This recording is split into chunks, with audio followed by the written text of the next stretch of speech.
I was off-grid.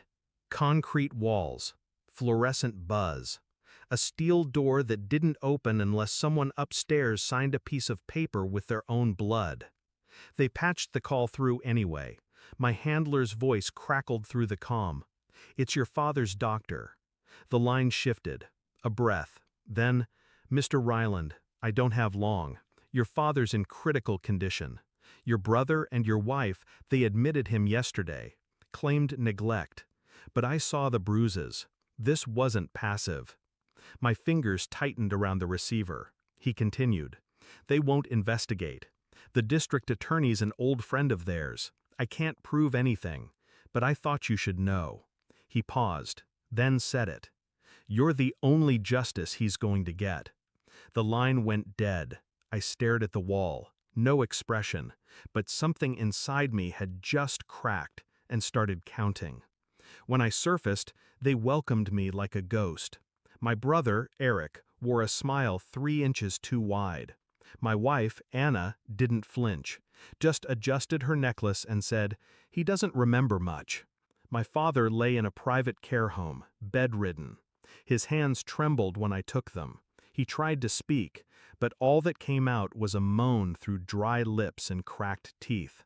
I noticed the bandage behind his ear, the yellowing around his jaw. Eric leaned in. "Doc says it was probably a fall." A fall?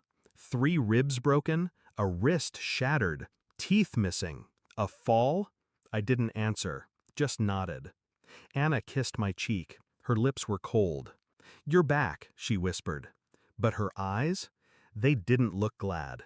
They looked annoyed, like I was inconvenient. I moved carefully, asked no questions, raised no flags. Just watched.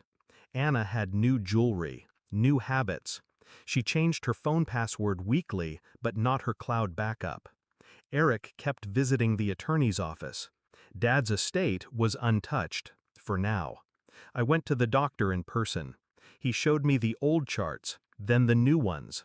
Sedatives, restraints, a pattern of worsening injuries masked with vague explanations. They were soft-killing him, slow, untraceable, methodical. Why? I already knew. My father never updated the will. Eric and I split it, unless I was unfit or dead. I started logging everything: dates, photos, documents. Anna's messages to Eric. He'll sign it eventually, or we'll just fake it. Receipts for private security, untraceable pills. One text from her to him chilled me. "We need to finish this before Ryland gets back. He won't be as easy to control." Too late.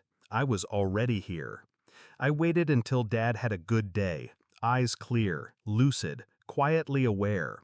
I handed him a pen and slid the document in front of him, a power of attorney I had prepared independently.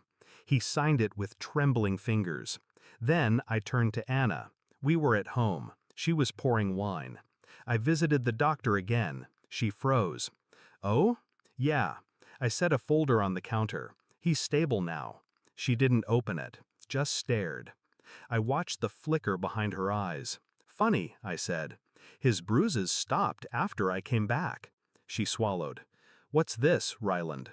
I didn't answer. She opened the folder. Photos, chart records, her messages. One printout of her voice memo.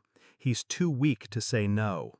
She didn't cry, didn't scream, just went very still and very pale.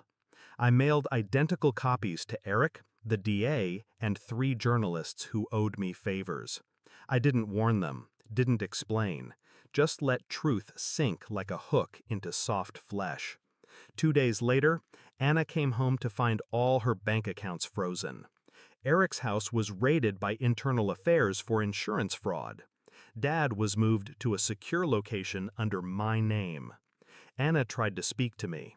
"Ryland, we can fix this." I didn't respond, just handed her a single key. She frowned. "What's this?" "Storage unit, Unit 31. Everything I didn't tell the press is in there." She laughed nervously. "You wouldn't." "I haven't," I said. "Yet." She opened her mouth, but I'd already walked away. Dad died 2 months later, peacefully, naturally. I sat with him in silence, holding the same hand that once held mine. He squeezed my fingers, just once, before the machine flatlined. There were no tears, no funeral, just ash. Anna vanished shortly after. Eric tried to sue. He failed. I bought a cabin in the North Woods and never returned to the city. Some nights, I sit by the fire and wonder what would have happened if that doctor never called, if I'd stayed in that black site just one day longer. But mostly, I sit in silence and listen to the quiet, because justice, true justice, isn't loud. It's final.